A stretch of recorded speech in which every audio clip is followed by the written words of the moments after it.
هديه بسيطه عايز اديها لك استاذ احمد. اتفضل. لا. دي هديه بسيطه طب. مقدمه من البرنامج. طب ما ينفعش والله ما العظيم ينفعش والله. طب ده انت حتى ما فطرتوش. احنا فطرنا. لا مش هينفع. طب بس صلي على النبي، نكسر صيامنا بس. طب انا ماشي. ممكن اشرب اي ماشي. حاجه عشان ما تزعلش. اتفضل يا استاذ. ماشي شكرا. بسم الله. اتفضل يا استاذ.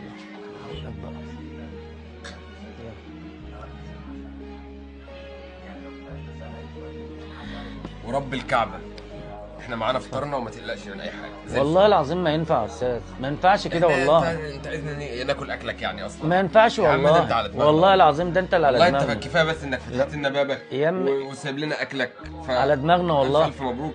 انا ما استحقش الجايزه ديت يا باشا يعني. صلي على اي النبي. حد مستحق ياخدها.